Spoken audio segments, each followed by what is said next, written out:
The rain hammered against the floor-to-ceiling windows of Alex's Brooklyn loft like 1,000 accusations, each drop echoing the fury building in his chest. He clutched the phone so tight his knuckles whitened, his mother's voice slicing through the line like a knife she'd sharpened just for him. "You owe us this, Alexander. After everything we've done for you." But everything they'd done? It was a lie wrapped in years of silence. Of averted eyes when he brought Jamie home for the first time.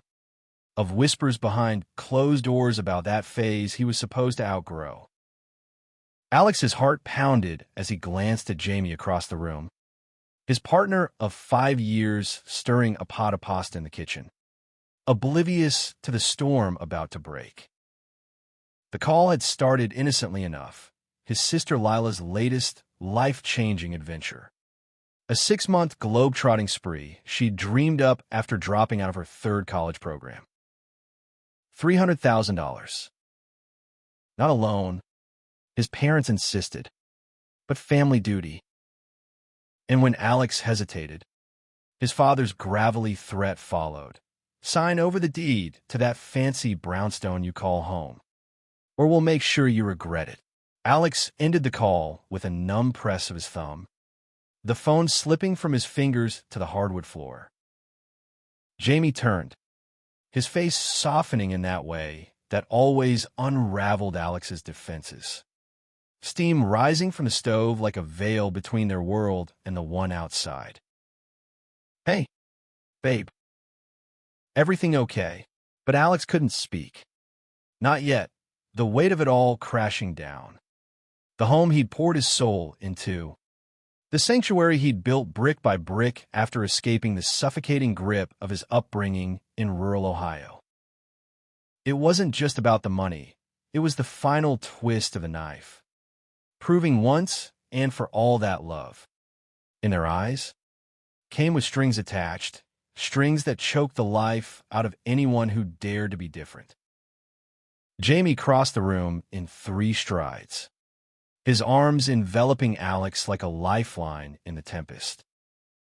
At 32, Alex had clawed his way from a shy kid sketching logos in his bedroom to a sought-after graphic designer whose work graced billboards from coast to coast. But success hadn't mended the fractures. If anything, it had widened them. His parents, Harold and Margaret, ran a modest hardware store back home, their lives a rigid blueprint of church Sundays and unspoken rules. Lila, the golden child at 26, flitted through life on their indulgence. Her whims indulged while Alex's truths were buried. He'd come out at 20. The fallout, a Cold War that simmered for years. Holidays endured in tense silence. Birthdays marked by checks that felt more like bribes than affection. Now, this. Lila's trip, a lavish odyssey through Europe and Asia, complete with private jets and 5-star suites, had ballooned into a family crisis when her credit cards maxed out.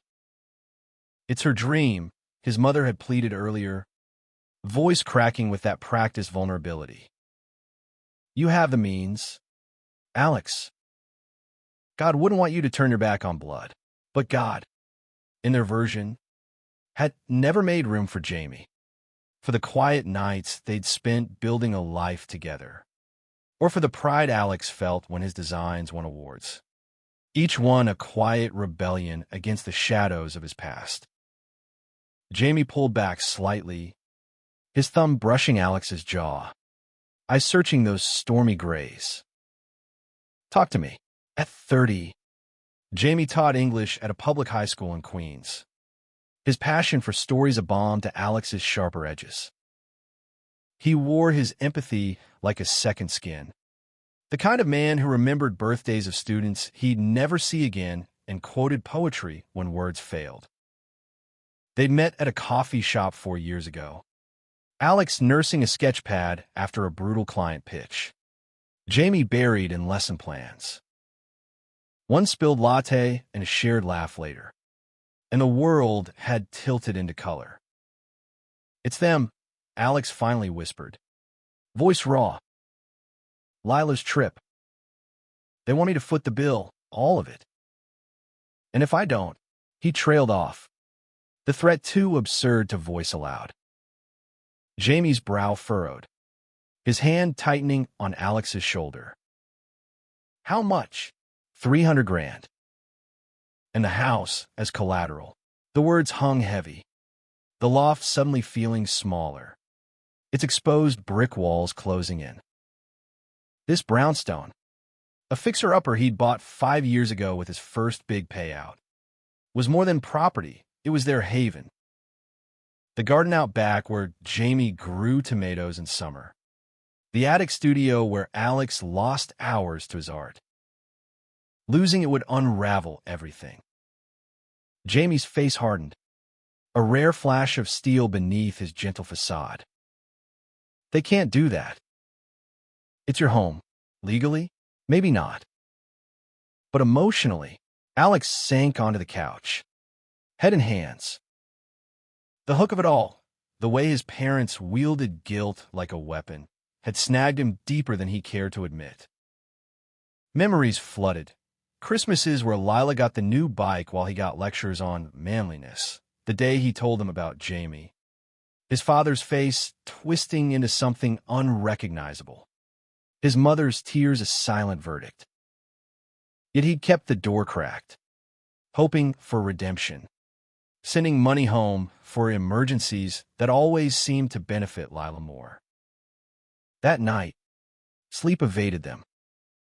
They lay tangled in sheets that smelled of lavender from Jamie's diffuser. The cities hum a distant lullaby. Jamie traced patterns on Alex's back, his voice a soft anchor. You don't owe them your life, Alex. Not your heart, not your home, but doubt not, a familiar beast. By morning, Alex had drafted the wire transfer, fingers trembling over the send button.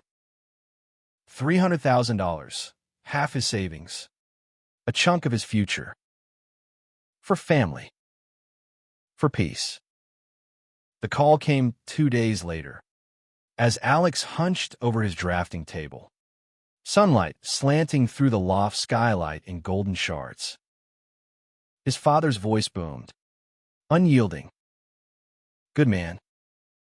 Lila's thrilled. But there's more. She needs extensions. Upgrades. Another $100K. And we'll call it square. Alex's stylus snapped in his grip, ink bleeding across the digital canvas like a wound. Dad, I can't or won't. That house of yours, it's in your grandmother's will. Remember? Contingent on family support. Sign it over as security, or we'll contest it. Lawyers are cheap when it's principal. Principal. The word tasted like ash. Grandmother Ellis, the one ally in his childhood, had left him the brownstone's equity as a quiet bequest. Her note tucked in the papers. Build your own foundation. My boy, she'd known. Somehow, the burdens he'd carry. Now, his parents twisted it into chains. Alex's vision blurred, the loft's warmth turning claustrophobic. He bolted from his stool, grabbing his jacket, a worn leather bomber that Jamie always said made him look like a brooding artist, and stormed out into the crisp October air. Brooklyn streets buzzed with life, vendors hawking falafel, kids on scooters dodging puddles from last night's rain. But Alex saw none of it, his feet carrying him to the river's edge, where the East River churned gray and restless under the Williamsburg Bridge. He dialed Jamie, voice breaking on the second ring. I need you. I'm here in 10. Jamie found him on a bench, staring at the water as if it held answers. No lectures, just presence. Jamie's coat draped over Alex's shoulders, a thermos of coffee pressed into his hands. They sat in silence at first, the wind whipping their hair, carrying scents of pretzels from a nearby cart. Then Jamie spoke, low and fierce. "This isn't about money, is it? It's about them trying to own you." "Still," Alex nodded, throat tight. "I thought paying would fix it. Make them see me, us, as worth something." Jamie's hand found his, fingers lacing in a promise. "You are worth everything. To me. To the kids who light up when you volunteer at my school, sketching murals that make them dream bigger.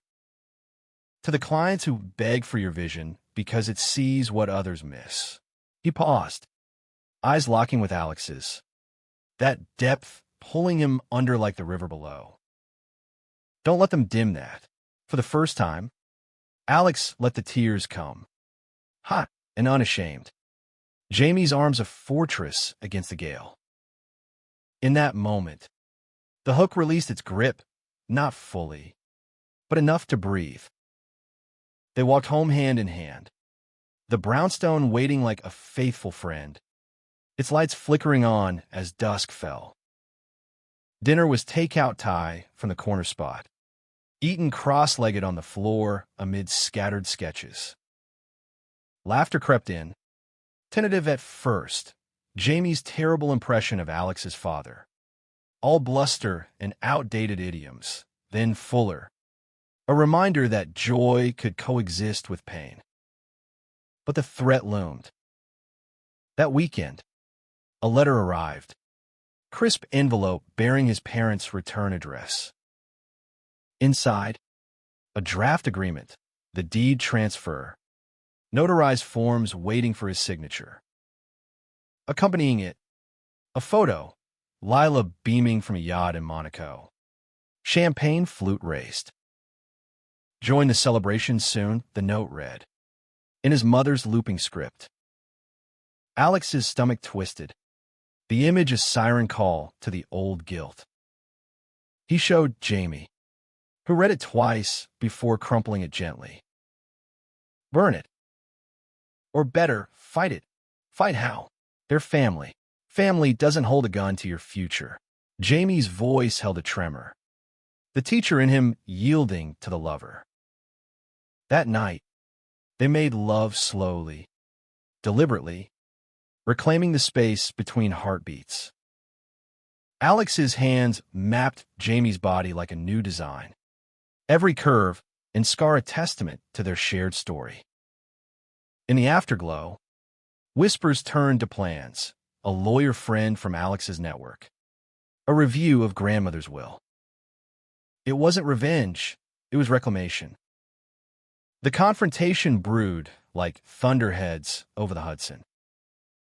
Alex booked flights to Ohio, Jamie insisting on coming. Partners, remember? Their rental car hugged the winding roads from Columbus Airport, cornfields stretching golden under a reluctant sun. The family home squatted on the edge of town, a two-story colonial with peeling blue paint and a porch swing creaking in the breeze. Lila's car, a sleek SUV his parents had co-signed despite her spotty job history, sat in the drive. His mother answered the door, flour-dusted apron over her house dress, the scent of apple pie wafting out like a truce flag. Alexander and Jamie. The hesitation was a sliver, but it cut. Hugs followed, stiff for Alex, cooler for Jamie, who bore it with a polite smile that didn't reach his eyes. Dinner was a minefield, pot roast and mashed potatoes, small talk skimming surfaces. Lila dominated, regaling tales of Parisian cafes and Thai beaches, her tan glowing under the chandelier. "Alex, you should have seen the views. Next time, your treat." Laughter rippled, but his father's eyes, sharp as ever, fixed on Alex, gauging. After plates cleared, the air thickened. They migrated to the living room, fire crackling in the hearth. Family photos lining the mantel, Alex at 10, gap-toothed and awkward. Lila in her prom gown. Radiant. His father cleared his throat. Brandy sniffed her in hand. About the papers we sent. Alex's pulse thundered. Jamie's knee pressed against his under the coffee table. A silent vow. I can't sign them. Dad. The house, it's mine. Grandma's gift. His mother's face crumpled. Hands twisting in her lap.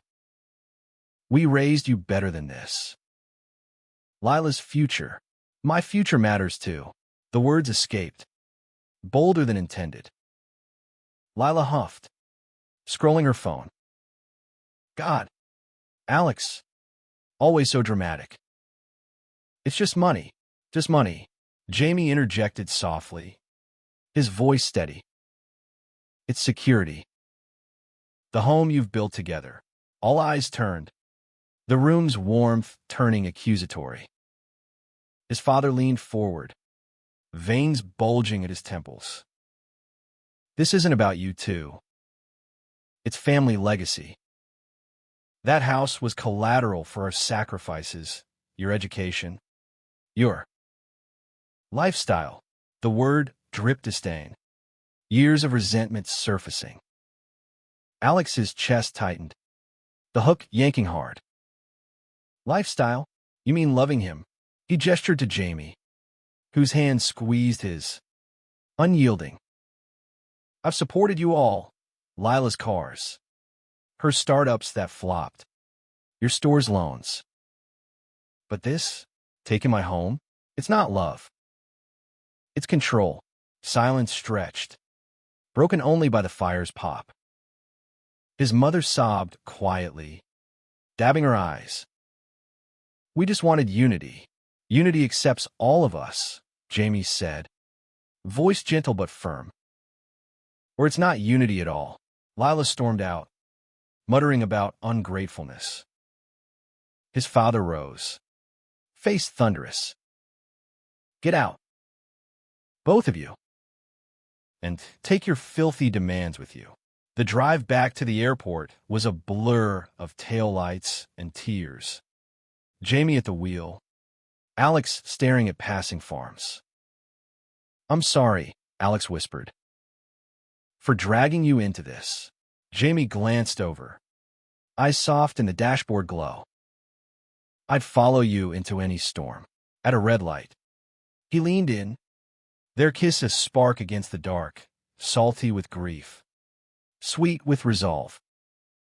Back in Brooklyn, the brownstone welcomed them like an old friend. Its courts familiar, the squeaky third step, the bay window framing the skyline. They called the lawyer Monday.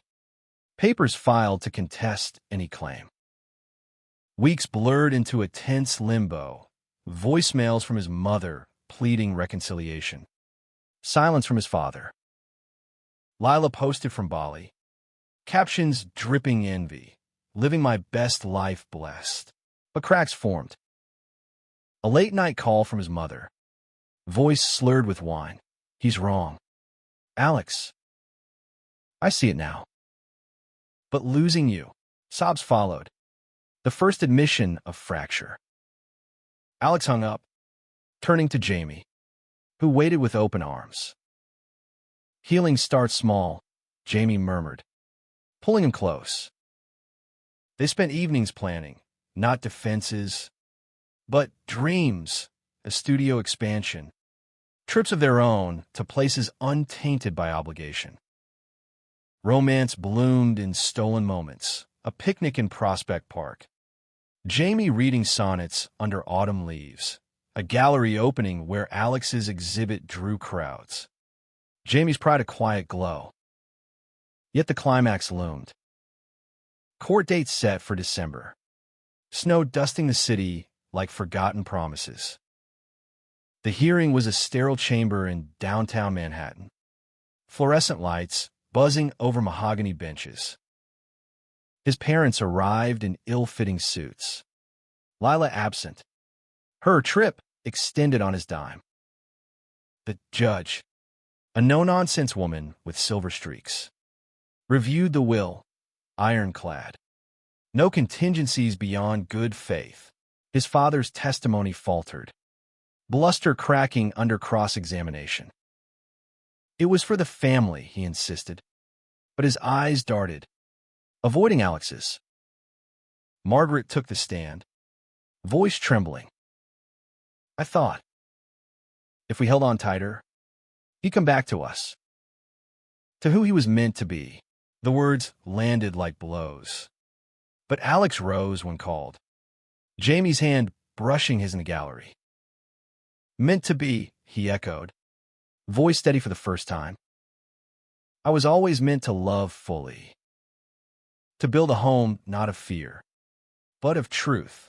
He spoke of grandmother's note, of nights sketching by lamplight to escape judgment, of Jamie, the partner who'd taught him grace. The courtroom held its breath, the human weave of it all laid bare. The gavel fell, the house secured, claims dismissed. His parents left without a word, coats clutched tight against the chill. Outside, snow swirled, Jamie pulling Alex into a fierce embrace. You did it. We did. Laughter bubbled, free and light, as they hailed a cab home. Reconciliation came in fragments. A Christmas card from his mother, tentative, proud of you. Doors open. His father called months later. Gruff, stores closing. Could use your eye for a sign. No apologies. But bridges mended in quiet ways. Lila's eventual return. Job hunting with a humbled edge. Family dinners in Brooklyn. Awkward but thawing. Jamie's place at the table unchallenged. In the end, the brownstone stood stronger, its walls echoing with life, murals from Alex's hand, bookshelves groaning under Jamie's collections. Love, they'd learned, wasn't collateral, it was the foundation, unyielding against any storm.